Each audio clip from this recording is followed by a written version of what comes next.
Nagsimula kami sa pamamigay ng mga food packs nung mga birthday ng mga kapamilya ko, ng mga anak ko. Mula noon, marami nang tumulong at marami na rin napakain. Sa ngayon, nakapag-serve na tayo ng 160,000 meals. Ako si Maria Cristina Bernal ng Share a Hope PH, proudly Noipi.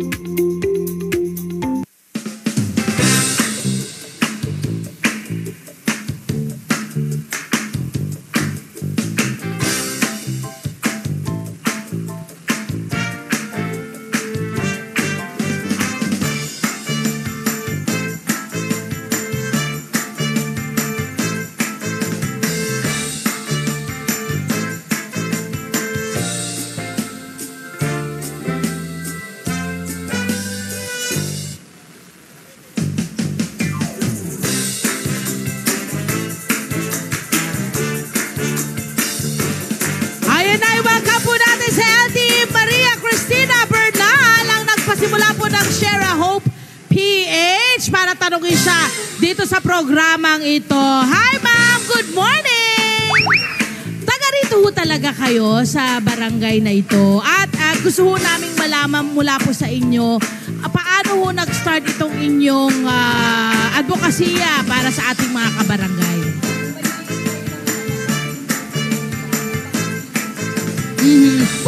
Ano yung nag-push sa inyo to do it? Ano yung trigger sa pagtulong niya? Kasi minsan may ganun eh.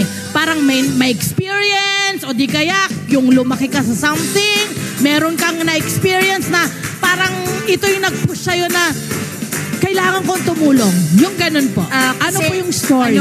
Lahat kami may thalassemia. Ano po ibig sabihin ng thalassemia? It's a blood disorder. Opo. So, medyo nag-50-50 yung anak ko. So, simula nun, tuwing nagbe-birthday sila, instead na magpa-party, nag-feeding kami. When you said that 50-50, ano pong kanyang karamdaman nun? Yung thalassemia niya talagang 9 bags of blood na yung so na ano siya talaga. Nalo-low blood po siya. Yes. Yun yung, ito po bang karamdaman na ito ay namana?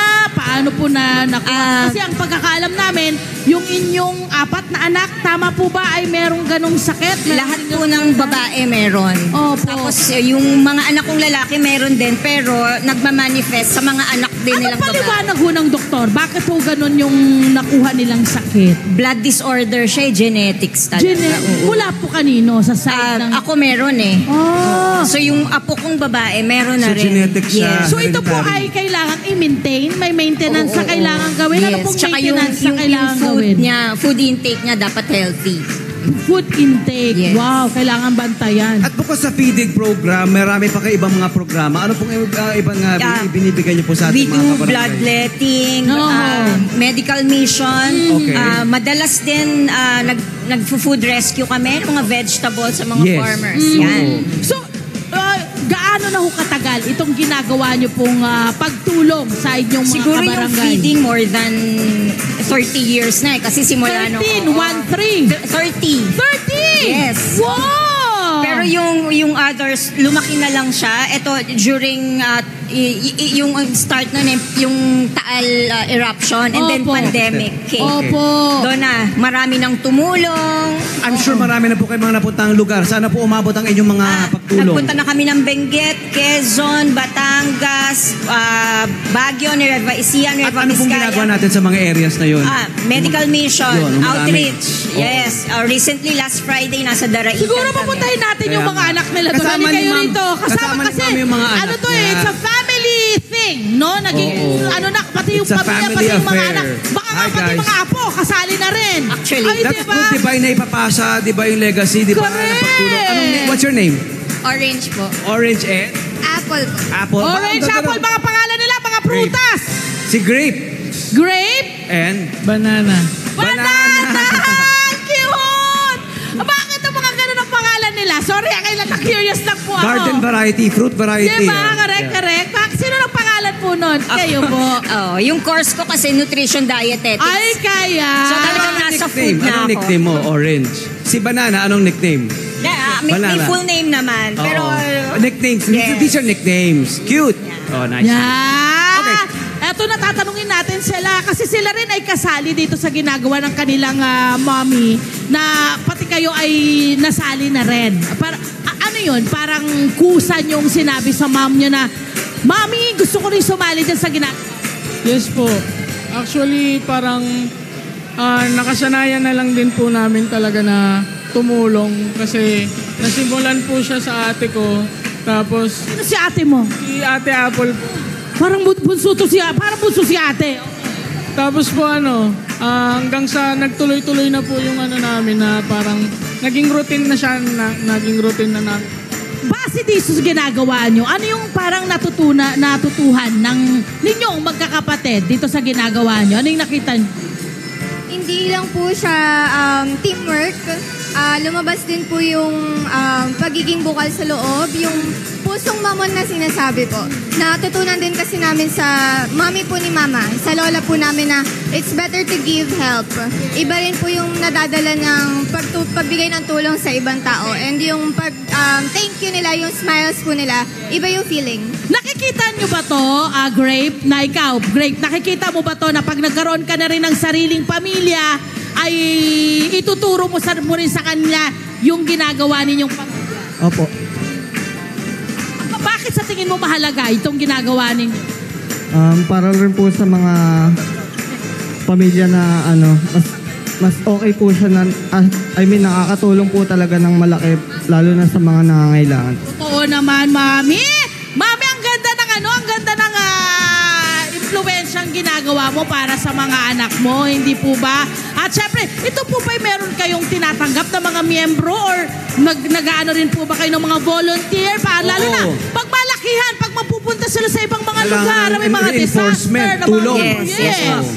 Open po kami sa mga volunteers. Opo. Yan. At syempre sa mga magdo-donate. Donations! Yes, yeah. Manawagan Much na welcome kayo. po. We encourage to give us products. Mas gusto po namin na products. Yan. Yes. Oo, kasi nga, mas kailangan para maiabot ka agad. Opo. Ayan. Kasi they're in close collaboration with these companies na Yes. nagbibigay ng goods, ng Yes, products. So yes. pwede na po tayong manawagan at saan po natin pwedeng i-direct po yung padaanin po yung mga donation. Ayan. Sige pa. Kung pwede nyo po kaming tawagan or sa Facebook page ng Share a Hope PH. Yeah. Ang ganda pa ng pangalan ng grupo nyo. Share a Hope. Talaga namang Sa Facebook nagbibigay ng pag-asa Yes. sa ating mga kabarangay. Maraming salamat, Maria Cristina Bernal and family! Oh, dito na tayo Thank you magpunta. very much. Dito tayo para makita Ay, sila halika lahat. dito, ma'am. Dito Ayan. tayo. Ang dami Dito nila tayo. Ayan. Oh, dito na. Okay. Maraming salamat. Maraming salamat, Maria Cristina Bernal and of course the whole family. At syempre sa Share a Hope PH. Sana po'y magdare-diretso po itong inyong ginagawang serbisyo para sa ating mga kabarangay. Of course, maraming salamat, Francine! Francine and Gideon. And Kuya Gideon, maraming salamat, my friend. At maraming salamat din siyempre sa ating Queen Shaker Society at sa ating Barangay Santa Lucia Senior Citizen. Yon! Men and women. At Sir Aldwin Ilagan, maraming salamat ang buong Barangay Council, maraming salamat. Sir Max Salvacion, Miss Jenny Fernandez, at syempre ang mga gawad marshal sa tanod po ng Barangay Santa Lucia. Maraming salamat po sa dalawang araw. Correct. Happy Thursday, mga kabarangay! Sana ay tulad ng mga ibinila nating istorya, hindi kayo po mapagod at patuloy na magpursige na gawin ang mga bagay na makapagpapasaya at makatutulong sa iba. Yes. Hello po mga Kanet 25! Si Kuya Tony Pet po ito mula sa Love, Tony Pet and Everything. For more Love, Tony Pet and Everything updates, just click on our subscribe button and follow us on our Net25 social media pages at Net25 TV and at Net25 Entertainment Facebook. Magkita-kita po tayo!